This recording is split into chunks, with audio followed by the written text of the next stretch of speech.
100% fees రాయితీతో AI నేర్చుకోవాలనుకుంటున్నారా? Attend quality thought gen AI test 2025.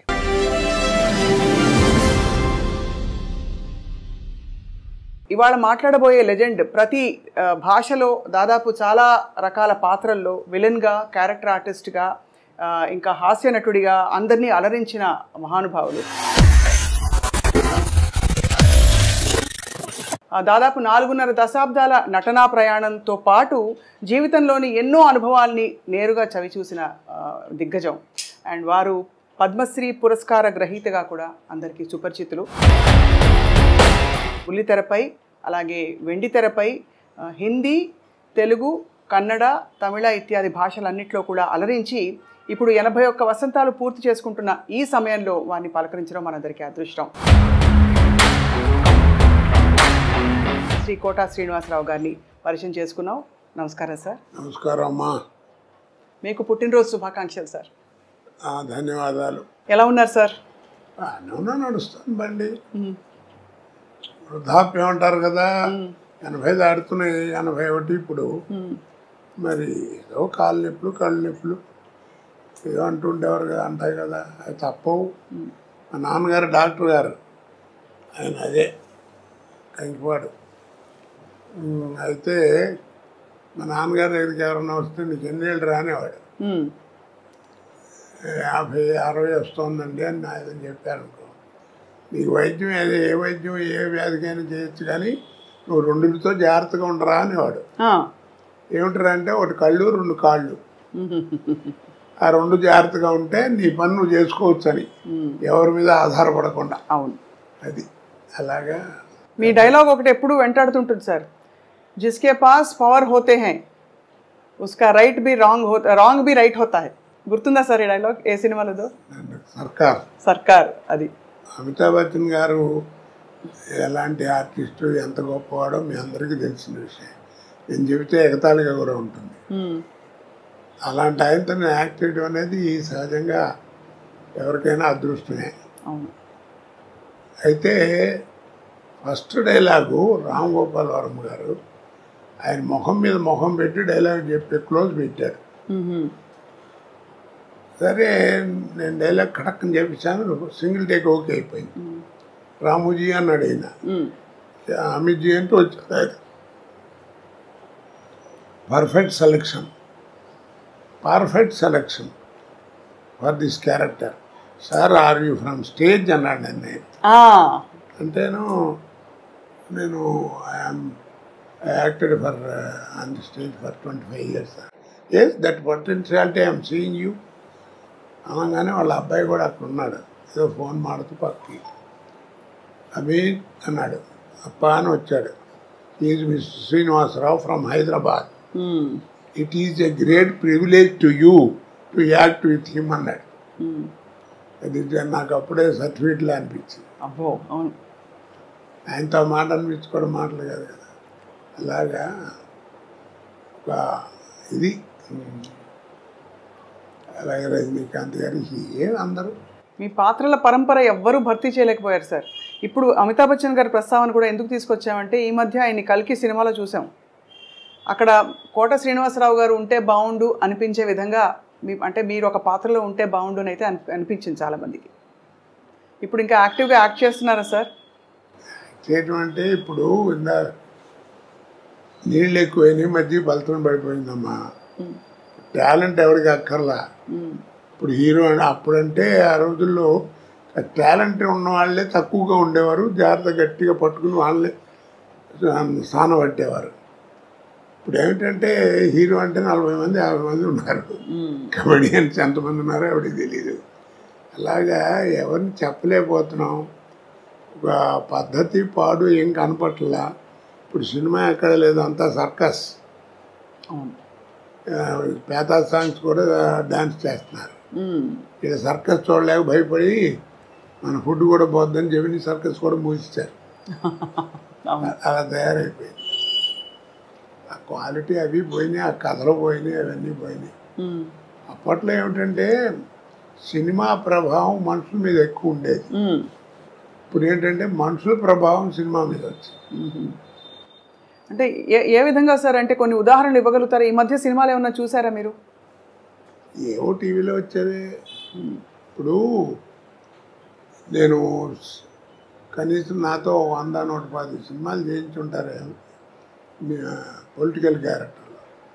మరి ఏది కోట శ్రీనివాసరావు బోర్ కొట్టాడని అనలా. అది ఎక్కడి నుంచి వచ్చింది అంత నాకు ఎక్కడి నుంచి వచ్చింది అబ్జర్వేషన్. ఇప్పుడు టీవీలో మాట్లాడటం, బయట మాట్లాడటం చూస్తున్నాం కదా. ఆ రోజుల్లో అలా ఉండేది కాదు. ఆ రోజుల్లో కైకాల సత్యనారాయణ గారి దాకా వాళ్ళకి ఏంటంటే 5 రకాల సినిమాలే ఉండేవి. సాంఘికం, పౌరాణికం, జానపదం, చారిత్రాత్మకం, కౌబాయ్. 5 సినిమాలు. ఈ 5 సినిమాల్లోనే ఎవరు నటించినా నటన కూడా అలా ఫిక్స్డ్గా ఉండేది. సపోజ్ మహమ్మదీడు వేషం వేశారనుకోండి, మీకు ఇస్తే మాకు ఇస్తాం, మాకు పెడితే మీకు పెడతాం, అట్లా ఉండేది భాష. పొలిటికల్ లీడర్ చెప్పాలంటే సోదరి మనలారా అలా ఉండేది. పౌరాణిక అలాగా.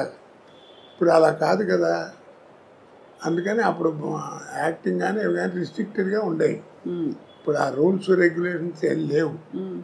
ఇప్పుడు అన్నీ అందుకని అబ్జర్వేషన్. ఇప్పుడు బయట ఏ క్యారెక్టర్లు ఎక్కడ దొరుకుతాయని చూస్తుంటాం. మేనరిజమ్స్ అవును అలాగే ఆ తేడా బాగా వచ్చేసింది. తర్వాత ఇప్పుడు ఏంటంటే సినిమా తీసేవాడికే క్వాలిఫికేషన్ లేదు, డబ్బు ప్రాధాన్యం.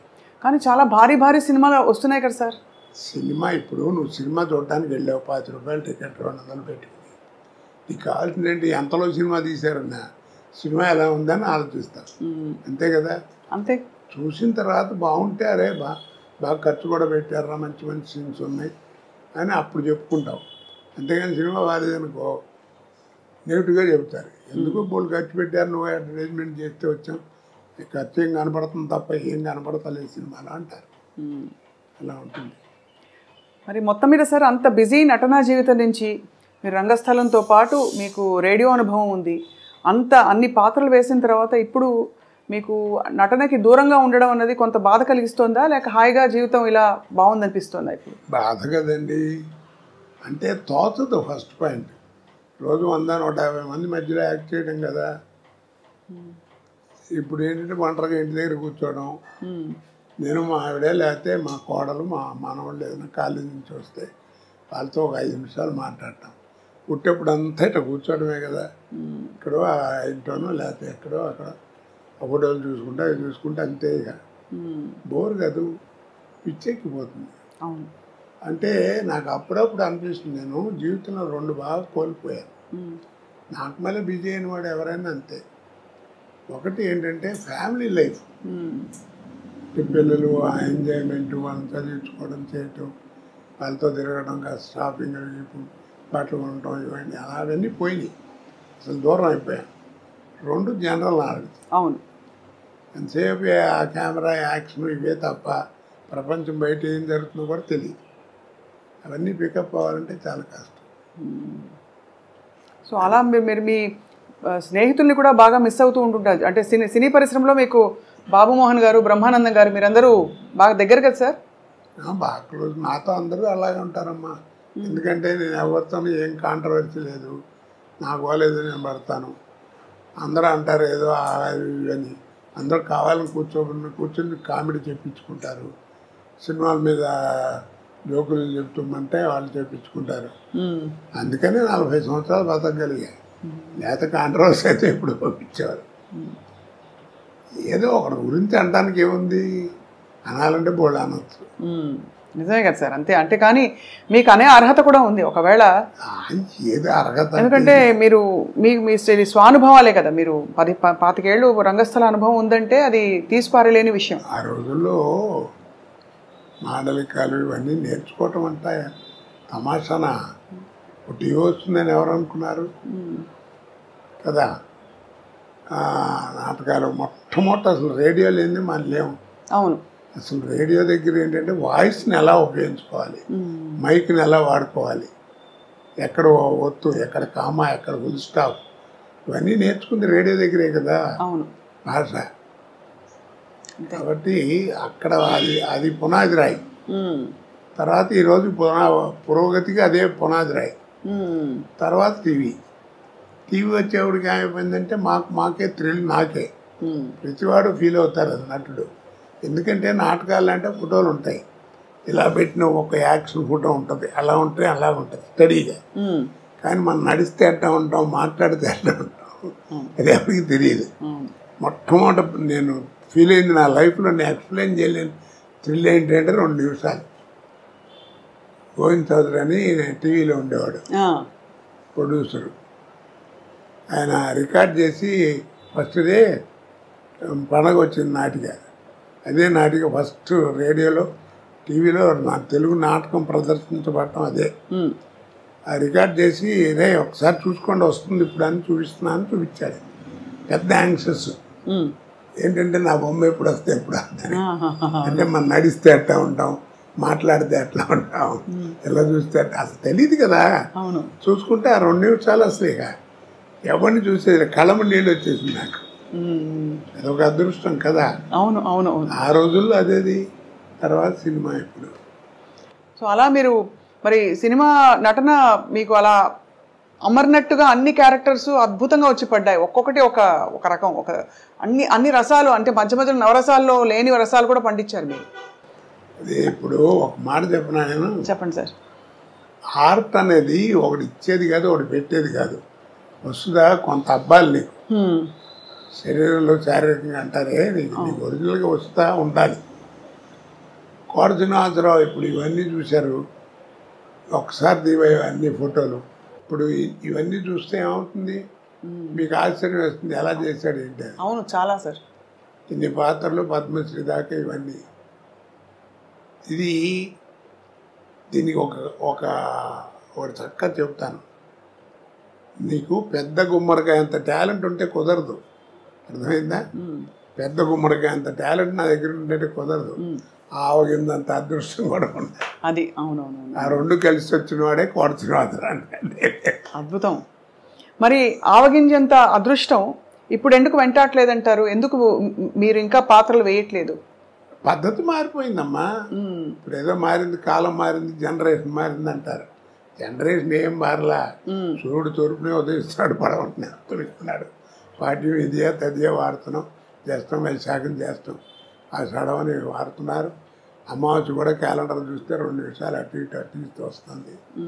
అన్ని మతాల్లోనూ ఒకటే భావం ఉంటుంది. అన్నీ ఉన్నాయి, అవేం మారలా. మరి ఇంకా కాలం మారిందంటారు. మనం మారాం. ఎన్టీ రామారావు మొట్టమొదటి 50 ఏళ్ళప్పుడు 60 ఏళ్ళప్పుడు శ్రీదేవితో డ్యాన్స్ చేసే రోజున ఎలిఫెంట్ బాటంలోని ఇంత లూజ్ ఉండేది ప్యాంటు. అది వేసుకుని రోడ్డు మీద నడుస్తుంది, దుమ్ము నడిచేది. అదే డ్యాన్స్ చేస్తుంటే అబ్బా రామారావు ఏం చేశాడు, దుమ్ము లేకొట్టాడు డ్యాన్స్ అని. పిచ్చిదనం మన చిన్నతనం కదా. ఆ తర్వాత ఏమైంది, టైట్ ప్యాంట్ వచ్చింది. ఇప్పుడు ఎంత వచ్చింది, చించుకోవడం వచ్చింది. చక్కటి వాడు 1000 రూపాయలు పెట్టి ప్యాంటు కొనుక్కోవడం, ఇక్కడ అక్కడ మోకాళ్ళ మీద అక్కడ వాళ్ళే చింపుకుంటున్నారు. అవును, చింపుకుంటున్నారు. కాబట్టి మనం మారాం, కాలం ఎక్కడ మారింది. అది జనరేషన్ మార్పు అంటారు, అన్నీ ఒకటిదే. ఈ మధ్య వచ్చిన సార్ సినిమాలు ఏమన్నా మీరు థియేటర్లో చూడడం వీలైందా, మీకు వీలు పడిందా?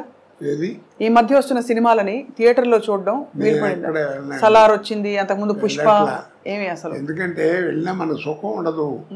ఏం కోటగారు ఈ మధ్యన రావట్లేదు, ఏంటి మీరు లేరు సినిమాల్లో, అది ఇదని ఈ ప్రశ్నలు ఎక్కువ అవుతాయి. మన చూడనివ్వరు, వాళ్ళు సరిగ్గా చూడరు. అందుకని దూరంగా ఉంటాం. అందుకని దేవుడి దగ్గరికి వెళ్తానికి కూడా నాకు భయం. ఎందుకంటే వాళ్ళ కాన్సన్ట్రేషన్ పాడవుతుంది. అది అవును అవును. కానీ సార్ మీకు నచ్చుతున్నాయా ఈ మధ్య వస్తున్న సినిమాలు? మీరు ఏం వింటున్నారంటే అప్పటికి ఇప్పటికి ధోరణి మారింది, అంటే టెక్నికల్ ఆస్పెక్ట్స్ బాగా ముందుకు దూసుకెళ్ళిపోయాయి అంటున్నారు కదా సార్. అంటే నేను వేరే ఉద్దేశంతో అంటాం కాదు, ఉన్న విషయం చెప్తున్నా. బాహుబలి అన్నారు. అది రిలీజ్కి ముందు పార్ట్ 1 పార్ట్ 2 రిలీజ్ ముందు 6 నెలల ముందు నుంచి మనకి బాహుబలి అని ఉంచారు. దానికి తగ్గట్టుగా విజయం పొందింది, ప్రపంచ ఖ్యాతి పొందింది, దర్శకులకి అందరికీ పేరు వచ్చింది, అందరికి బాగుంది. కాదండి అంటలా. ఇప్పుడు ఎవరైనా చెప్పుకుంటున్నారా కదా, మరి అంత గొప్ప సినిమా కదా, మరి ఎవరు చెప్పుకోరే. మరి అదే ఓల్డ్ మాయాబజార్ తీసుకొచ్చామనుకోండి, ఇవాళ 6 ఏళ్ళ కుర్రాడి దగ్గర నుంచి 60 ఏళ్ళ ముసలాడి దాకా అందరూ వెళ్ళి కూర్చుంటారు. ఇప్పుడు దాంట్లో ఆ తివాసీటి వెళ్ళటం, రామలింగయ్య గారు, వంగర్ సుబ్బయ్య గారు ఆ తాంబూలం వేసుకోవడం, పట్టం మీద కూర్చోవడం, అది లేవటం, నెమ్మదిగా వెనక్కి జరగకుండా మళ్ళీ ఇటు రావడం, కర్రలు వాటంత నడిచెళ్తాం, చెప్పులు నడిచెళ్తాం. ఆ షాట్ తీయమనండి, ఇప్పుడు తినరా తీస్తారు, కానీ కోట్లు ఖర్చు పెడతారు. అప్పుడు ఇంతే ఉండే టెక్నిక్, కానీ చూపించారు. అవును కదా. అవును సార్. కాబట్టి నేను అందరికీ అదే చెప్తున్నాను, ఆ సినిమాలు చూస్తే అంటే ఓల్డ్ ఈజ్ గోల్డ్ అంటారు. మీకు ఓల్డ్ ఈజ్ గోల్డ్ అనే తెలుసురా, మీరు తెలుసుకుని గుర్తుపెట్టుకోవాల్సింది ఒకటి ఉందన్న. ఏమిటన్నాడు? Gold never become old. అద్భుతం. అవును, గోల్డ్ నెవర్ బికమ్ ఓల్డ్. అందుకే పాత బంగారం అంటారు. అది ఆ తేడాలు కనిపెట్టాలి, అది తెలుసుకునేటువంటి జ్ఞానం ఉండాలి, చెప్పేవాడు వీడి జ్ఞానం ఉండాలి. ఇప్పుడు లేవు కదా అది. అవును, అప్పుడు డైరెక్టర్ చెప్పినట్టు చేసేవాళ్ళం. ఇప్పుడు డైరెక్టర్ ఏముంది, డ్యాన్సులు గిన్సులు అన్ని హీరోనే డామినేషన్. మరి క్వాలిటీ అది. తర్వాత నిర్మాతలు కూడా నా ప్రొడక్షన్ బయటికి వెళ్తుందంటే బలానా కంపెనీ నుంచి సినిమా అంటే రామానాయుడు గారు, జగపతి రాజేంద్ర ప్రసాద్ గారు, వీళ్ళందరూ పెద్ద పిఏపి సుబ్బారావు గారు, కేవీ రెడ్డి గారు, ఈ సంస్థలు ఏమిటి, ఆ సంస్థల్లో సినిమా వస్తుందంటే ఒక స్టాండర్డ్ ఉందని లెక్క, ఒక పద్ధతిగా. నువ్వు కనిపెట్టారు లేదు, ఎవరు చెప్పరు ఈ విషయం. ఎవరు ఇప్పుడు నువ్వు విజయ సంస్థ సినిమాలన్నీ చూసావు కదా, ఏ సినిమాల్లో అన్నా మనిషి చచ్చిపోవడం కానీ తగలేయడం కానీ చూపించారు నీకు? ఏంటి చెప్పు. మీరు చెప్తుంటే మరింత స్ఫురిస్తోంది. అదే మీరు చెప్తుంటే గుర్తొస్తోంది, అది చేయలేదని. ఎక్కడన్నా ఉందో ఏ సినిమాలో అన్నా లేదు కదా.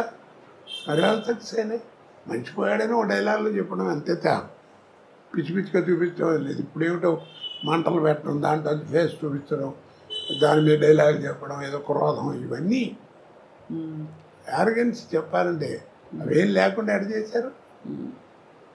కాబట్టి ఆ స్టాండర్డే. డిక్షనరీ. కానీ ప్రేక్షకులని కోట్లు పెట్టి పోషిస్తున్నారు ఇలాంటి సినిమా కదా సార్. అంటే ప్రేక్షకుల అభిరుచులు కూడా మారాయి అంటారా? అభిరుచి అంటే అది లేకపోతే ఏం చేస్తారు చెప్పు, అవునా కదా. ఇప్పుడు జబర్దస్త్ అని ఏదో ప్రోగ్రాం వస్తుంది, పిల్లలు ఇప్పుడు టీవీ పెట్టారనుకో అదే వస్తుంది, అది లేకపోతే ఇంకోటి తెలియదు వాళ్ళకి, అదే కామెడీ అనుకుంటున్నారు వాళ్ళు. అది విషయం, అది వాళ్ళ తప్పు కాదు, చూపించే వాళ్ళది కూడా కొంత తప్పు ఉంటుంది. మీకు కొంత అంటే బాగా అనిపించేవా సార్ అలాంటి కామెడీలు? అందుకే వాటిని కామెడీ అన్నారండి, హాస్యం అని ఎవరు అన్నారు కదా. హాస్యం అనేది వేరు. అవును, ఇది కామెడీ. హాస్యానికి కామెడీకి తేడా ఏమిటి అన్నారు. తల్లిపాలకి డబ్బా పాలకి ఉన్న తేడా. అబ్బో, ఒక్క పంచులో ఫుల్ చెప్పేశారు సార్. సార్ ఆహనా పెళ్ళంట మీరు కామెడీ హాస్యం గుర్తు చేశారు కాబట్టి, అద్భుతమైన మీరు చేసిన అన్ని పాత్రల్లో బాగా గుర్తుండిపోయే కొన్ని పాత్రల్లో ఇది కూడా ఒకటి. ఆ సినిమాతో మీ అనుబంధం మీకు ఏమైనా జ్ఞాపకం గుర్తుందా సార్? జ్ఞాపకం ఇందాక చెప్పానే, మనకి ప్రాప్తం ఉండాలండి. అది ఎందుకు వచ్చిందో ఎవరు తెలియదా, జంజాల గారు మా రామానాయుడు గారు అనుకోవడం. ఆ సినిమా గురించి చెప్పాలంటే చాలా గొప్ప విశేషం ఉంది. రోజు ఎయిర్పోర్ట్లో కూర్చుని ఉన్నా మెడ్రాస్ వెళ్ళటానికి, హైదరాబాద్ ఎయిర్పోర్ట్ లేదా ఫ్లైట్ ఏదో ఒక అరగంట లేట్ ఏదంటే కూర్చుని ఉన్నా. రామానాయుడు గారు వచ్చారు. ఈలోపు వచ్చేప్పటికి ఆయన చూసి నమస్కారం సార్ అన్నాను. కోట సరైన టైంకి కనబడరా, రైట్ రా కూర్చో అన్నాడు. ఏంటి సార్ అన్నా, నేను ఏదైనా సినిమా గురించి వేసే అనుకుంటూనే ఉన్నా. కోట ఏం లేదు, జంజాల నేను 20 రోజుల నుంచి మదన పడుతున్నాం, పోటాడుకుంటున్నాం. ఓ సినిమా ఇప్పుడే ఫైనలైజ్ అయింది, ఆ వేషం బాగుంటే సినిమా బాగుంటుంది, లేదా సినిమా అట్టరవలేకపోతుంది, అంత గొప్ప వేషం. అది నేను రావు గోపాలరావుతో వేయించాలని అనుకున్నాను. జంజాల గారు వద్దన్నాడు. ఏమిటనంటే చివరికి నేను కన్విన్స్ అయ్యాను. ఎందుకు వద్దన్నావు, కరెక్ట్గా చెప్పని చెప్పాను, ఇందాక మధ్యాహ్నం చెప్పాడు అన్నాడు. ఏంటన్నాడు, గోపాలరావు నువ్వు ఎంత అగ్లీగా తయారు చేసినా ఆయన మొహం రిచ్గానే కనపడుతుందండి. ఆ కలరు, అది ఆ వ్యవహారం, అది చూడంగా నికృష్లా కనపడే ఫేస్ కావాలి, అది ఆయనతో కాదు, నా మాట వినండి, నేను కోటతో ఇస్తాను అన్నాడు. అయ్యో, ఆ ఫేస్లో ఆ వాల్యూ ఉండాలి, అది నటుడి యొక్క లక్షణం, అది కనపడాలి అని అన్నాడు. కన్విన్స్ అయ్యాను. ఆ వేషం నువ్వు చేయాల్సి వస్తుంది, ఒక 20 రోజుల దాకా కావాల్సి వస్తుంది, డేట్లు జాగ్రత్త ఇవ్వు, చాలా మంచి వేషం అన్నాడు. అలాగే అన్నాను, వేషం చేశాను, అయిపోయింది. మీకు తెలిసేంత అఖండమైన విజయం. ఓపెనింగ్ ఫ్లోర్ ఇక్కడ రామానాయుడు గారు స్టూడియోలో ఫ్లోర్ ఓపెనింగ్. ఆ ఫ్లోర్ ఓపెనింగ్కి నేదురుమిల్లి జనార్దన్ రెడ్డి గారు అప్పుడు చీఫ్ మినిస్టర్ ఓపెనింగ్ వచ్చాడు. రిబ్బన్ కత్తిరించబోతుంటే నాయుడు గారు ఒక్క నిమిషం ఆగించారని కోటాకు ఉన్నాడు పిలవండి అన్నాడు. ఏంటి నన్ను పిలుస్తున్నాడు, నేను వెళ్ళి ఉంచున్నాను. వీడి సినిమాలు చూస్తుంటారు, వీడి తంతు ఉంటాడు, ఇంకోటి ఉన్నాడే వాడు, వీళ్ళిద్దరు కామెడీ భలే ఉంటుందని సరదాగా మాట్లాడాడు. సరే ఈ లోపల టైం మొత్తం పోతుంది, ముహూర్తం కట్ చేశారు, అయిపోయింది. నేను అన్నాను, ఏంటి సార్ అక్కడే ఉన్నారు మినిస్టర్ గారు చీఫ్, ఏంటి సార్ నన్ను పిలిచారన్నా అన్నాడు. మర్చిపోయానని చెప్పడం, ఈ ఫ్లోర్ వీడిదేనండి అన్నాడు నాయుడు గారు. అదేమిటి అన్నాడు. ఏం లేదండి 32 లక్షల్లో సినిమా తీశాను, ఈ సినిమా అహనా పెళ్ళి అంట, మీరు నమ్మరు, ఆ 32 లక్షలు కాకుండా 1,80,00,000 నాకు కలెక్ట్ చేసింది ఆ సినిమా అన్నాడు. అబ్బాబ్బాబ్బా, ఆ రోజుల్లో 1.5 crore అంటే ఇప్పుడు ఎంత ప్రాఫిట్ చూడండి. అవును, ఆడపేరండి ఈ ఫ్లోర్కి అన్నాడు. ఇప్పుడు సార్ 1.5 crore అంటే ఆ రోజుల్లో అంత ఎక్కువ. ఇప్పుడు అసలు ఒక రోజు సినిమా 15-20 కోట్లు అంటే కూడా కంటి కానట్లే కదా సార్. అన్ని 500-1000 కోట్లు. ఇప్పుడు రామారావు ఎంత తీసుకున్నాడు ఎవరికి తెలియదు, కృష్ణగారు ఎంత తీసుకున్నాడు తెలియదు, సోమబాబు ఎంత తీసుకున్నాడు తెలియదు, ఎంత పెట్టి సినిమా తీశారో తెలియదు. నాయుడు గారు వాళ్ళందరూ కూడా ఎప్పుడైనా చెప్తే మ్యాక్సిమం ఇది భారీ వర్ణ చిత్రం అని చెప్పేవారు, అంతే. అంతేగాని ఇంత అయింది ఇది అని చెప్పేవారు కాదు. ఇప్పుడు అది కాదు కదా, సినిమా ఓపెనింగే మైక్ పట్టుకుని ప్రొడ్యూసరే చెప్తుండే ఇది 400 కోట్లు అవుతుందండి, ఒక 5-6 కోట్లు ఎక్కువైనా నేను భరిస్తాను, చాలా మంచి సబ్జెక్ట్ అది ఇది. ఆ లెక్కలు ఎవడికి చెప్పుకోవాలి, ఇన్కమ్ ట్యాక్స్ కూడా చెప్పుకోవాలి, మనకెందుకు. ఇందాక చెప్పానే, సినిమా చూసేవాడికి నువ్వు ఎంతలో తీసేవాడు ఎవడికి కావాలి, సినిమా బాగుందా లేదా. ఇప్పుడు చిన్న సినిమా 4 కోట్లు తీసిన సినిమా 40 కోట్లు వసూలు చేస్తుంది, దానికి ఏమంటా నువ్వు ఏమండి. కరెక్టే సార్. కాబట్టి అలా చేయకూడదు, నువ్వు చెప్పుకోవడం సినిమా అవసరం అయిందండి, సబ్జెక్ట్ కావాలి అందుకని రిచ్గా తీశాను, అది వేరు. భారీ వర్ణ చిత్రం అని చెప్పడం వేరు, ఇలా చెప్పడం వేరు కదా. అవునవును, అది ఆ లెక్కలతోటే ఆ సినిమా సత్తా ఏమిటో చెప్పే ప్రయత్నాలు జరుగుతున్నాయి, వాస్తవం సార్. సార్ మీరు ప్రాణం ఖరీదు నుంచి మొదలుపెట్టిన తర్వాత మీకు వచ్చే ఒక్కొక్క పాత్ర వాటంతట అవే వచ్చిన పాత్రల అంటే ఎందుకంటే రకరకాల పాత్రలు వేశారు కాబట్టి ఈ పాత్రకు మీరు బాగుంటారు అని మీరు మళ్ళీ అక్కడి నుంచి క్యారెక్టర్ రోల్స్లోకి వెళ్ళడం, మధ్యలో తర్వాత హాస్య నటుడుగా, విలన్గా అన్నీ పండించారు కదా సార్. ఇప్పుడు ఫోటోలు కనబడుతున్నాయి కదా. అవును సార్. వీటిలో ఏ క్యారెక్టర్ మీరు నమ్మరండి, నాకు ఓ రోజు ముందు పిలిచి చెప్పింది లేదు. ఆ రోజు వెళ్ళటం ఒక అరగంట కూర్చోబెట్టి ఆయన క్యారెక్టర్ చెప్పడం, కోటగారు మీరు అనుకుంటాం, మీరు కూడా ఏమన్నా ఆలోచన ఉంటే చూపెట్టండి, బాగుంటే పెట్టేద్దాం అంటాం, పెట్టడం చేయటం అంతే. మీరు నమ్మరు ఆ మాట. ఆ టైం కూడా లేదండి. కాకపోతే నన్ను కన్సల్ట్ చేసిన 4-5 వేషాలు ఉన్నాయి. అవేంటంటే ఆ బట్టలా చేయటం న్యాచురల్గా ఉండాలి. గంజాల గారి సినిమాలో వాటిలో విగ్గులు యాక్సెప్ట్ చేసేవారు కదా, వాళ్ళు 4 సినిమాలు చేస్తున్నాం, నీకు విజ్ఞానం అనేది ఎక్కడుంది ఏంటి చూసుకుని ఆ టైం చూసుకుని సేవ్ చేసి కరెక్ట్గా పెట్టేవారు, అంతే తప్ప నాకు మిగిలింది ఏమన్నా అన్నీ అక్కడికక్కడ ఆన్ ద స్పాట్. అంటే ఒక రోజులో సార్ మీరు బిజియెస్ట్ టైంలో ఎన్ని గంటల ఎన్ని కాల్ షీట్స్ ఉండేవి? నేను మ్యాక్సిమం 4 చేశానమ్మా. 4 సినిమాలు 3 స్టేట్లో పనిచేశాను ఒకరోజు. ఒక్క రోజులో కన్నడ పొద్దున హైదరాబాదు, మధ్యాహ్నం తమిళ, ఈవినింగ్ బెంగళూరు. పెళ్లి చేసి మళ్ళీ మార్నింగ్ వచ్చి హైదరాబాద్ ఎయిర్పోర్ట్లో స్నానం చేసి మళ్ళీ షూటింగ్ వచ్చాను. మద్రాసులో ఉన్నాను. ఇప్పుడు ఇంత సెక్యూరిటీ లేదుగా అప్పుడు. అవును, కానీ చాలా ఎంత విస్తారమైన కెరియర్ సార్ మీది. మీకు బాగా ఇష్టంగా మీరు పనిచేసిన దర్శకులు ఎవరు సార్? నేనే కాదండి, ఒక విషయం చెప్తాను, అందరికీ చెప్తాను ఆర్టిస్టులకి, విసుక్కోకుండా ఎప్పుడు కూడా ఇప్పటిదాకా షూటింగ్ చేస్తే మళ్ళీ రమ్మంటున్నాడు అనుకోదానికి అట్లా విసుక్కోకండి. ఏ అంటారు ఏం లేదు, ఆర్టిస్ట్కి ఒక టైం అంటూ వస్తుంది, నీకు ఆ టైం వచ్చిందంటే నీకు టైం ఉండదు, అంతే. గొప్ప మాట సార్ అది. ఆ టైం వచ్చిందంటే టైం ఉండదని, టైం ఉండదు నీకు, అంతే. అంటే బాగా వెలుగుతున్నట్టు. ఇక అదంతే, ఇక నీకు టైం ఉండదు, నీకు భోజనానికి కూడా టైం ఉండదు. కానీ తర్వాత వెనక్కి కాబట్టి ఆ టైంలో జాగ్రత్తగా ఉండాలి మనం. అది ఆరోగ్యం అన్ని రకాలుగా. ముందు ఫస్ట్ బిహేవియర్, ఆహార వ్యవహారాల్లో, మాట భాషలో, అవతల వాళ్ళతో మాట్లాడటం, ఇవన్నీ జాగ్రత్తగా ఉండాలి. ఉంటే లాంగ్ లివిటీ ఉంటుంది. లేకపోతే ఎట్ట అవుతుంది అట్ట అయిపోతుంది. ఎంతమంది చూసాం మన మహానుభావులు, సీనియర్స్ కదా. అవును సార్. ఆస్తులు పోగొట్టుకుని చివరికి అడుక్కునే పరిస్థితికి వచ్చారు. వాళ్ళకి ఏం కర్మ చెప్పండి. అదే బిహేవియర్. మనం ఆ కాస్త మనకి మంచి టైం వస్తుంది. టైం వచ్చినప్పుడు టైం ఉండదు. ఆ టైంలోనే మనం జాగ్రత్తగా ఉండాలి. ఏ రకంగానో ఏదో భగవంతుడు నాకు నా పెళ్ళాం పెళ్ళి వాళ్ళ అదృష్టం బాగుండి అలాంటివి ఏం జరగలేదు, ఏదో వెళ్ళిపోతాను అంతే. ఆ మధ్య చాలా బాధేసింది సార్. మీరు ఒక వీడియో పెట్టవలసిన పరిస్థితి వచ్చింది. మీడియాలో మీకు ఏదో అయిందనే వచ్చే వార్త రావడం. ఇప్పుడు నేనేం సిగ్గుపడినా. ఇప్పుడు నువ్వు వచ్చావు, ఏం చెప్పాను? పిక్కలు కాస్త నొప్పిగా ఉన్నాయమ్మా, కట్టారు డాక్టర్ ఇది కాసేపు కష్టం, అందుకని కాస్త నడవటం అది కష్టం అని చెప్పాను. తప్పే ఉంది దాంట్లో. వాడెవడో కొడుకున్నాసో చచ్చిపోయాడని పెట్టాడు ఒకసారి. నేను పిలిచి కేకలేసాను, తప్పయ్య అది. మీ నాన్నకి రా 75 ఏళ్ళు వస్తే కాళ్ళు నొప్పి కళ్ళు నొప్పి ఏదో ఒకటి వస్తాయి కదా, అలాగే నాకు కూడా వచ్చింది. నేను మంచినే కదా, నన్ను దానికి పెద్ద టీవీలో వీడు చెప్పాల్సిన కర్మ ఏంటి నీకు? తప్పు కదా. దాని మీద రూపాయలు సంపాదిస్తావా?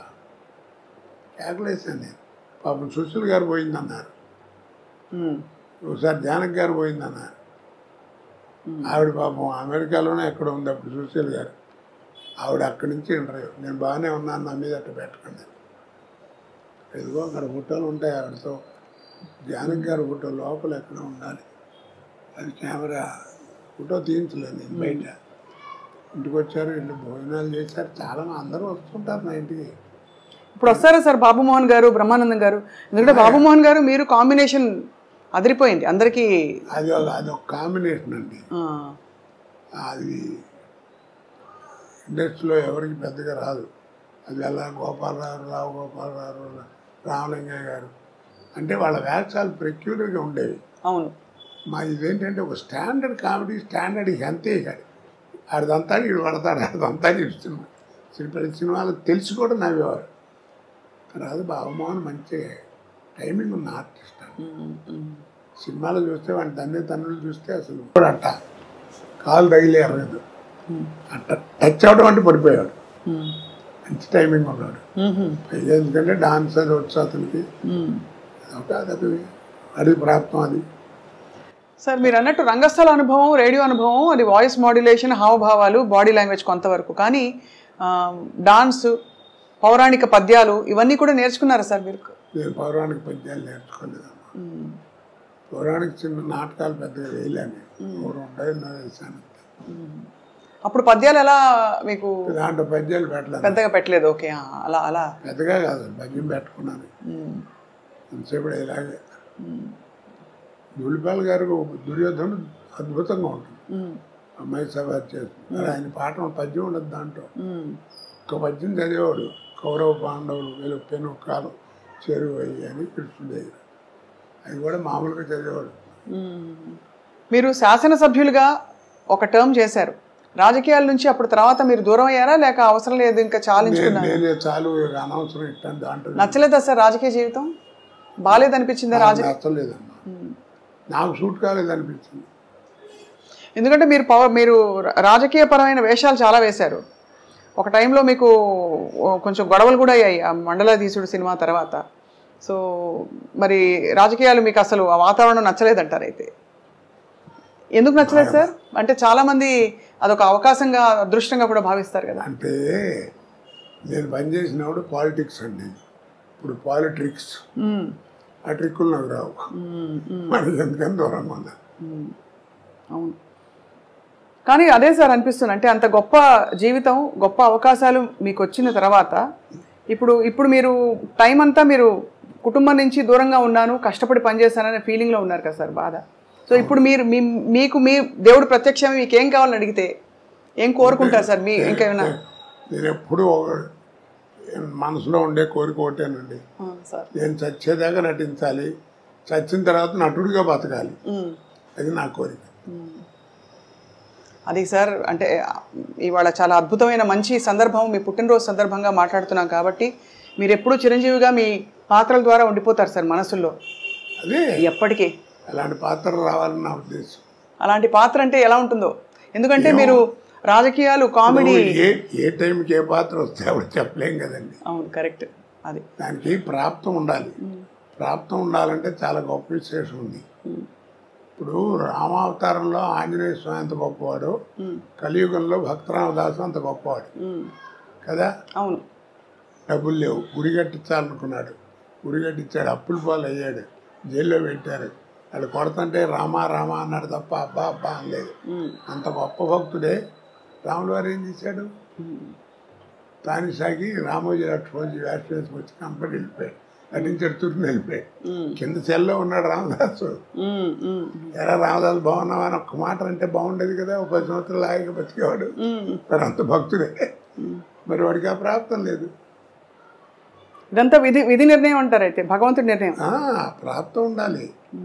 నాలాంటి 6 భక్తుడు మళ్ళీ రాముల వారిని అడిగాడు, ఏమయ్యా మరి కనపడితే బాగుండేది కదండి, పాపం ఒక్కసారి బాగున్నాం అంటే 10 సంవత్సరాలు బతికేవాడు హాయిగా, మీరు అలా వెళ్ళిపోవడం అన్యాయం అంటే, రేపు పిచ్చోడా వాడికి నేను కనపడి ఏం చేయాలి, దేవుడు ఉన్నాడు అంటున్నాడు. నాకే అనుమానం వస్తుంది నా అవతారం మీద, గాలి నీరు భూమి అన్నీ రాముడే అంటున్నాడు. అసలు నా రూపం ఏంటో నాకు తెలియట్లేదు. నేను వాడికి కనపడి ఏం చేయాలి, వాడు తురుష్కుడు, వాడు దేవుడు లేడు అంటున్నాడు, అందుకని కనపడ్డాను. పైగా నువ్వు కనిపెట్టావు లేదో, నేను రామోజీ లక్ష్మణజీ వేషంలో వెళ్ళాను, నేను రాముల వారు వెళ్తే చూడలేడు, చచ్చిపోతాను. అందుకని మారు వేషంలో వెళ్ళి వాడికి కనపడి వెళ్ళిపోయాడు, అప్పు తీసి వెళ్ళిపోయాడు. మరి వీడి సంగతి ఏం చేస్తారన్నాడు రామదాసు సంగతి. ఇప్పుడు రాముల వారు అన్నాడు, నేను భక్తుడికి కనపడం రా, ఐక్యం చేసుకుంటా అన్నాడు. అందుకే మీరు చిత్తూరునాయ గారి సినిమాల దగ్గర నుంచి రేపు వచ్చేటువంటిదో లేకపోతే మొన్న తీసిన అన్నమయ్య దాకా తీసుకుంటే మెయిన్ క్యారెక్టర్ పోవటం ఉండదు, అలా ఒలిగిపోతుంటారు. ఓ దీపం అలా వెళ్ళిపోయి దేవుళ్ళో వెళ్ళిపోరు.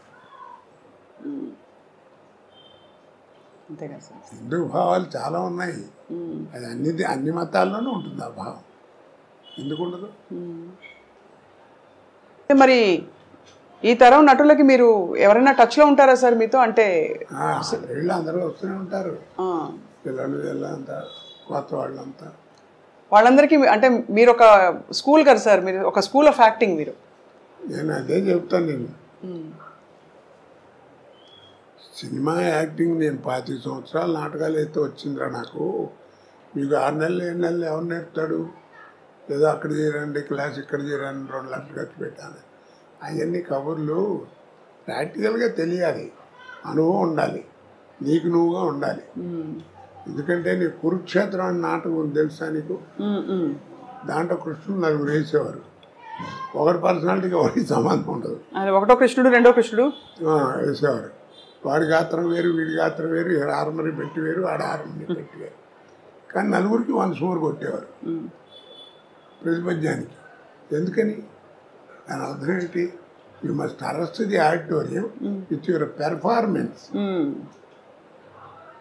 కానీ ఇప్పుడు అంతా హీరో సెంట్రికే కదా సార్ సినిమా ఇండస్ట్రీయే. ఇప్పుడు సినిమా తీయడమే కథానాయకుడి చుట్టూ అల్లే కథలు ఎక్కువగా. నేను చెప్పాను కదా, కాలం మారిపోయింది. అది సార్, ఇప్పుడు మాయాబజార్ 100 days ఫంక్షన్ బజార్లో దుర్గా కళామందిరంలో చేశారు నా చింతనాలు. ఇలా 3 అంకి తిరగేస్తే ఎట్లా ఉంటుంది, అట్లా ఉంది స్టేజ్. ఇలా వచ్చి ఇలా వచ్చి ఇలా వచ్చింది.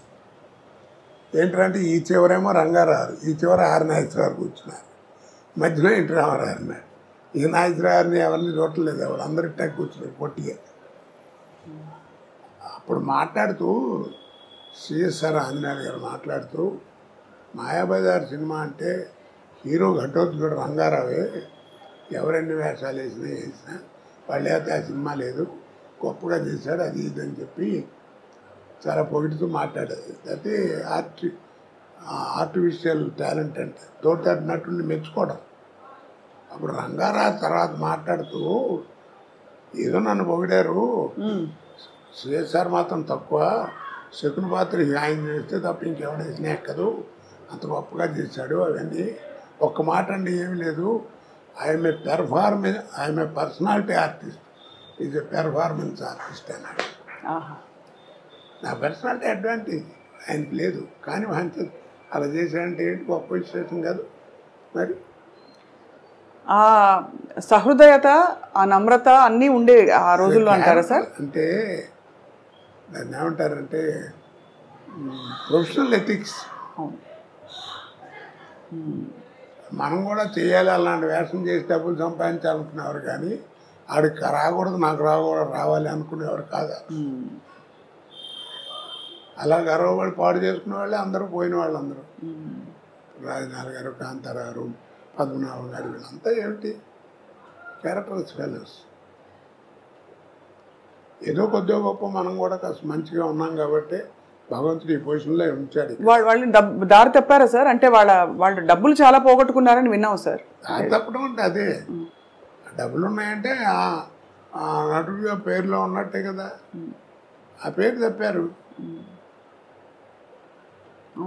ఆ రూట్ తప్పారు. అని అందుకే దిక్కుమాలిన అంటాం. దిక్కుమాలిన అనే పదం ఎక్కడ లేదు. దిక్కుమారిన నువ్వు వాళ్ళందరూ నడిచే దిక్కు కాకుండా వేరే దిక్కులో నడుస్తున్నాడు, అందుకని వాడు బతికట్టా ఉంది. అలాగే ఊరేగింపు అంట, ఊరేగింపు ఎక్కడ లేదు. ఆ రోజుల్లో ఏంటంటే నాకు 58 ఏళ్ళు లేదు పెళ్ళి.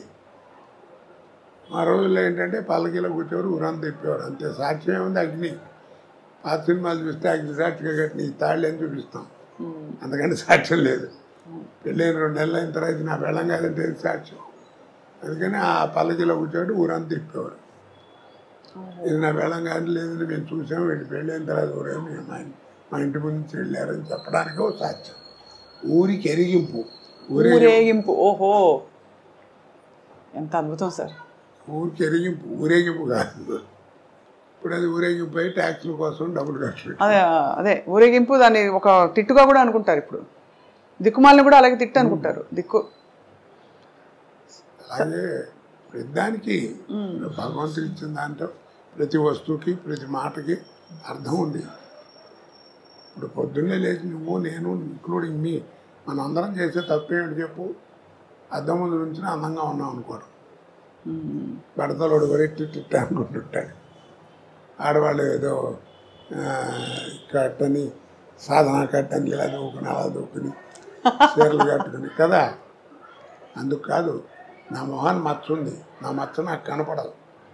ఒరే శ్రీనివాసరావు నీ మొహాన్ని మచ్చ ఉందిరా అని దోశ నాకు అనిపించకుండా, ఆ ఛాన్స్ నీకు ఇవ్వకుండా స్వాతికి నా మచ్చని నేను చూసుకుని సర్దుకుని తుడుచుకుని బతకడం కోసం భగవంతుడు ఇచ్చిన గ్రేట్ ఇన్స్ట్రుమెంట్ మీరు రా అనే దృక్పథంతో అర్థం ముందు నుంచో నీ మనసు ఎలా ఉంటుంది అది నేర్చుకోవాలి. మీరు చాలా నిర్దిష్టమైన అభిప్రాయాలు కలిగి ఉండి సార్, ఎక్కడ అంటే కేవలం లౌక్యంతో మాత్రం కాకుండా మీరు నమ్మినది ఇదే కరెక్ట్ అని అంటూ కూడా ఇన్ని సంవత్సరాలు సినిమా ఇండస్ట్రీలో ఒక పరిశ్రమలో, అంటే అక్కడ మానవ సంబంధాలే ప్రధానమైన పరిశ్రమలో ఇప్పుడు నమ్మకం ఉందండి. మన జీవితం మన ఎదురుకుండా కనపడుతుంది. అది నేనేం బయటి విషయాలు చెప్పట్లేదే, నేను రామాయణం భారతం గురించి చెప్పట్లా. ఒక రోజున ఒక అతను మామూలుగా మాట్లాడుతూ నాతో కొలీగి పనిచేసినవాడు ఒక రోజు ఏదో మాట్లాడుతూ జీవితం అంటే టెన్షన్గా ఉందన్నాడు. జీవితం అంటూ టెన్షన్ ఎందుకురా, ఫైనాన్స్ ఏమన్నా తెచ్చి అదేం లేదు, టెన్షన్ వస్తాను తక్క, పిల్లలందరూ ఉద్యోగాలు చేసుకున్నారు, నాకేం లేదు, ఏమిటో నాకు తెలియదురా, జీవితం అంటే టెన్షన్గా ఉంటుంది అన్నాడు. జీవితం అంటే ఇంకా టెన్షన్ ఎందుకురా, ఆ పదంలోనే అర్థం ఉంది కదా అన్నాను. అదేమిటి అన్నాడు, రాయి తెలుస్తుందన్న. రాశాడు జీవితం అని, చివరికి ఏముందన్న 0 ఉందన్నాడు. అదేరా జీవితం, పిచ్చి ఉంటాను ప్రతి పదంలోనే అర్థం దాంట్లోనే ఉంటుంది కదా. 0 ఉంటుంది చివరికి, అంతే. పెద్దలు పోతే పుణ్యాత్తులు పోతే పూర్ణం అంటారు, నాలంటే అర్భవుడు పోతే శూన్యం అంటారు, అంతే తేడా. కాబట్టి దేవుడు ఉన్నాడు లేడు అంటారు. నార్ల తాతారావు గారిని పేరు విన్నావా ఎప్పుడన్నా? నార్ల తాతారావు విన్నాను సార్. పద్మభూషణ్ ఇచ్చారు ఆయన, పెద్ద గ్రేట్ ఇంజనీర్. అవును అవును. ఆయన పేరుతో ఇప్పుడు మనకి బెజవాడ వెళ్తుంటే ఇబ్రహీంపట్నం దగ్గర రింగ్ రోడ్ దగ్గర నార్ల తాతారావు థర్మల్ స్టేషన్ అని ఉంటుంది. అంత పెద్ద గౌరవం ఉన్నవాడు, విద్వత్ ఉన్నాడు. రామారావు టైంలో ఎలక్ట్రిసిటీ బోర్డు చైర్మన్ కూడా చేశాడు.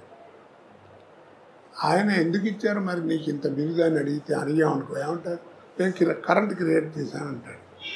కరెంట్ క్రియేట్ చేశాను, కరెంట్ లేకపోతే ప్రపంచం లేదు ఇవాళ, తెలుసు కదా నీకు. అవును. మరి ఆయన దగ్గరికి వెళ్ళి కరెంట్ క్రియేట్ చేశారని కదా నీకు ఇంత ఇచ్చారు, మరి నీ పిల్లలు లేరంట కదా అన్నాం అనుకో, ఎవరు చెప్పాడు రైడు మా పెద్దబాయ్ అంటాడు. మరి ఇది వాడి క్రియేషనేగా. అవును. మరి నీ కొడుకుని చూపించావు కదా, ఇది నీ క్రియేషను.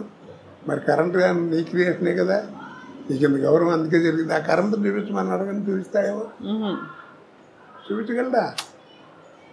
కాబట్టి దీంట్లో అర్థం ఏంటి, the power which is created by you, the power which is created by you, which you cannot see, which you cannot touch, that power is a god. అది నువ్వు అల్లా అనుకో, జీసస్ అనుకో, ఏమనుకుంటావు అనుకో, power is a god, G O D god. Such a beautiful revolution sir. మీరు చెప్తుంటే నిజమే అనిపిస్తుంది కదా సార్. చెప్పగలడా? చూపించలేడు. అక్కడ దాకా ఎందుకు పోయిన అంత ఎక్స్ప్లెనేషన్ అక్కడ simple. Without X there is no mathematics. అవునా? ఎక్స్ లేదే మ్యాథమెటిక్స్ లేదు. అవును. వాట్ ఈజ్ ఎక్స్ చెప్పండి, వాట్ ఈజ్ ఎక్స్? మనం ఏడిస్తే అదే. ఎక్స్ బదులు వై పెట్టు, వాట్ ఈజ్ వై? నువ్వే క్రియేట్ చేస్తావు దాని గురించి చెప్పలేవు. The power which is created by you, which you cannot see and touch, that power is a god. వాడే భగవంతుడు. అందుకే రూపాలను ఊహించుకు పెట్టుకోవడం తప్ప మనం ఎవరు చూడలేదు. ఈ డిస్కట్లు ఊరికే 8 నిమిషాలు ఉంటాయి, 7 గడ్డాలు ఉంటాయా, ఇవన్నీ పిచ్చి మాటలు. ఎవరి తత్వం వాడిది, నా నమ్మకం అది. అవును. నేను దేవుడి ధ్యానం చేసుకునేటప్పుడు నేను జయమాలితో జ్యోతిలక్ష్మితో బోలు సినిమాలు చేశాను. నాకు వాళ్ళు జ్ఞాపకం రాకుండా మనసులోకి అందుకని ఏదో ఒక విగ్రహం పెట్టుకుని దేవుడు అనుకుని కాన్సన్ట్రేషన్ కోసం పెట్టుకుంటున్నాను. అంతేగాని నాకు నేను చూశాను వాళ్ళతో తిరిగాను కాదు దేవుడితో. ఎట్లా మర్చిపోతాం? నేను ఇండస్ట్రీకి వెళ్ళినప్పుడు కొత్తలో ఆయన శత్రు డైరెక్టర్ సత్యమూర్తి గారు, ఆయన డైరెక్టర్, ఒక సారాగొట్టు ఆపరేటర్ వేషం నాది. అది ఓపెనింగ్కి డ్యాన్స్ గురించి పాట పెట్టాడు. నాకు తెలీదు ఇవాళ పాట ఉందా, నువ్వు కాసేపు నైట్ పని చేయాలని చెప్పాడు. సర్లే అనుకుని వెళ్ళాం. వెళ్తే ఏదో మ్యూజిక్ గీజిక్ వేసారు, అయిపోయింది. కోట రాని వాళ్ళిద్దరు వస్తారు, డాన్సులు రాగానే ఇట్లా లేవాలి అని అన్నాడు. సరే అని ఇట్లా లేద్దామని రెడీగా రిహార్సల్ చేసి కూర్చున్నాను. తక్కువని యాక్టప్పుడు జ్యోతిలక్ష్మి జయమాలి ఇద్దరు వచ్చారు. ఎదురొచ్చి నా తోళ్ళ మీద కూర్చున్నారు. నాకు ఎట్లా ఉంటుంది, సినిమాలు ఎట్లా చూసాను, అంతే కదా సార్. 10 టేకులు తీసుకున్నా. ఏందంటాడు. అప్పుడు జ్యోతిలక్ష్మి గారు అంది, మీరున్నాండి నేను చెబుతాను, ఏమంటే నీకు ఆశ్చర్యం వేస్తున్నావునా? అవునమ్మా, నాకు అసలు ఆశ్చర్యం మీతో నేను కళ్ళ కూడా అనుకోలేదంటే అది అంతేనండి అందరూ అనుకుంటారు. పర్లేదు, ఏం పర్లేదు అని కాసేపు సరదా మాట్లాడి అంటే మేము మళ్ళీ టేక్ అయిపోయింది. తర్వాత 10 సినిమాలు చేసాం ఇద్దరం కలిసి. అది వేరు సంగతి చెప్తున్నా. అలాంటి భావాలు ఏం రాకుండా ఏదో పెట్టుకుని ఒక దేవుడు అని చూసుకుని ఒక విగ్రహం పెట్టుకుని ఓతో పెట్టుకునేది, అంతేగాని దానికి ఇదేం కాదు. అందుకే అంటారు పెద్దలు ఏమని చెప్పాడు, మనసు ఫ్రెష్గా ఉండాలి. అంతేగాని స్నానం చేసేవా లేదా, అది చేసేవా లేదా, ఇవన్నీ కాదు, మనసు ఫ్రెష్. శంకరాచార్యులు వారు చెప్పాడు, మనకి బంధువులు లేరన్నాడు. అర్థమైందా? బంధువులు లేరు. మీ నాన్న నీవు ఇంత పైకి రావడాన్ని ఎంత కష్టపడి చేశాడు, వాడు చేసి వెళ్ళిపోతాడు, చేతులు కడుక్కుని వెళ్ళిపోతాడు. నీ పిల్లలు నువ్వు చేస్తావు, నువ్వు వెళ్ళిపోతావు. ఇట్స్ వ్యాపారం. కాబట్టి మనకి ఇదేం లేస్తాను. మరి ఎవరు బంధువులు ఉన్నారన్నాడు. మరి ఎవరు వాళ్ళు, కానీ వాటికి రూపం లేదన్నాడు. ఆ బంధువులకి ఆకారం లేదు, కానీ బంధువులు ఉన్నారు మనకి. ఎవరు వాళ్ళు? సత్యం మాత. సత్యం అనేది నీ తల్లి, పితా జ్ఞానం, ఈ జ్ఞానం అనేది తండ్రి.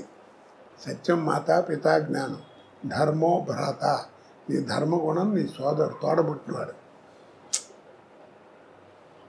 దయాసఖ, నీ దయాగుణం నీ స్నేహితుడు. శాంతి పత్ని, నీ శాంతి గుణం అనేది నీ భార్య. క్షమాపుత్ర, క్షమాగుణం అనేది నీ పుత్రుడు. షడైతే మా బాంధవ, యారేరా నీ బంధువులు అన్నాడు. సత్యం మాత, పితా జ్ఞానం, ధర్మం భ్రాత, దయాసఖ, శాంతి పత్ని, సమాపుత్ర యారుగా నీ బంధువులు. అందుకని గుండె మీద చేసి చెప్పు అంటాం మనం పెద్దవాళ్ళు. రాత్రులు పడుకున్నప్పుడు మనిషి బాగుపడాలంటే ఏం చేయక్కర్లేదు, అలా పడుకుని గుండె మీద చేసుకుని ఇవాళ ఈ ఆరుగురితో ఎలా ఉన్నాను నేను అని ఆలోచించుకో. చాలు, నువ్వే బాగుపడతావు. ఎలా ఉన్నా, మంచిగా ఉన్నాను, చెడ్డగా ఉన్నాను ఏంటో నాకు నీకే తెలుసు. ఇక్కడ నీ క్వశ్చన్ ఆయన చెప్పాడు, సమాధానం కూడా ఆయన చెప్పేశారు. అవును, అది జీవితం. కాచి వడబోస్తారు సార్ జీవితాన్ని మీరు అద్భుతంగా. వ్యక్తిగతంగా అలాగే మీరు అన్ని రసాలు చూశారు. విషాదం చూశారు, సంతోషం చూశారు, విజయం చూశారు. మరి నేను పడ్డ బాధలు ఎవరన్నా పడ్డారు? నీకు తెలుసు కదా అన్ని. అవును సార్.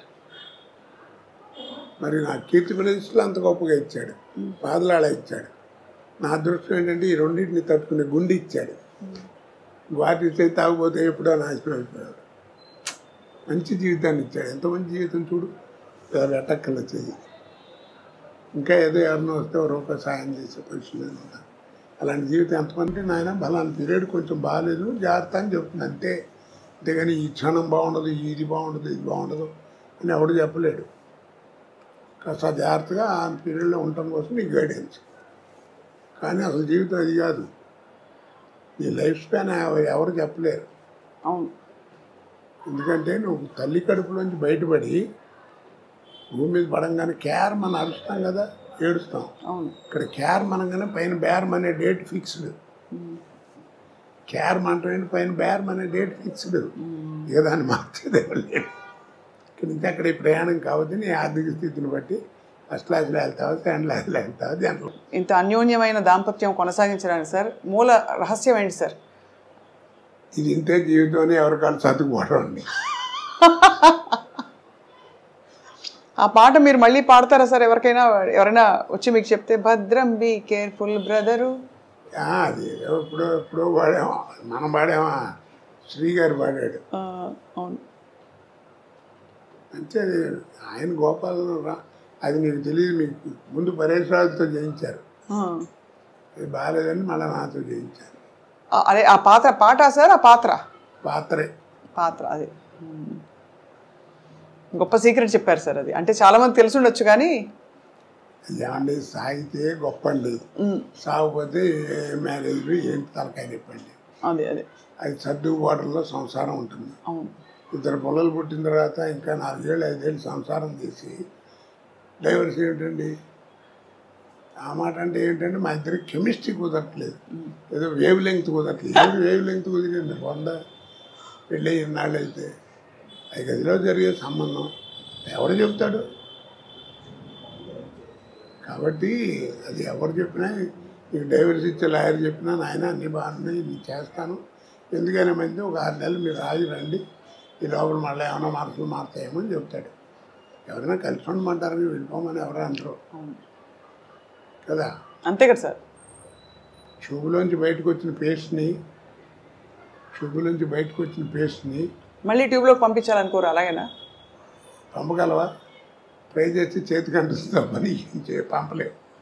అలాగే గడప దాటి వెళ్ళిన సంసారాన్ని కూడా ఎవరైనా లోపలికి తీసుకురాలేడు. అది వాళ్ళిద్దరి మధ్యలో ఉంది. అదే అంతే కదా సార్. నేను అందుకే సంసారం ఉన్నాడు. అమెరికాలో ఒకసారి వెళ్ళినప్పుడు సంసారపక్షంగా ఉంటే బాగుంటుంది అన్న. ఒక ఆవిడ పెద్ద కోపం వచ్చి సంసారపక్షం అని 3 సార్లు అన్నారు. ఇప్పటికీ సంసారపక్షం అంటే ఏమిటంటే అని అడిగింది.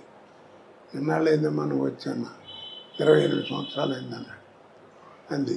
సరే బాగానే ఉంది. పెళ్ళి ఎన్ని ఏళ్ళు అయిందన్నాడు? 30 ఏళ్ళు అయింది. ఈ 30 ఏళ్ళలో మీ అమ్మ నాన్న ఎప్పుడన్నా గదిలో కూర్చుని తలుపేసుకుని లోపల కూర్చుంటావు నువ్వు చూసావా అన్న. నేను చూడలేదు. అదే సంసారం అంటే అన్న.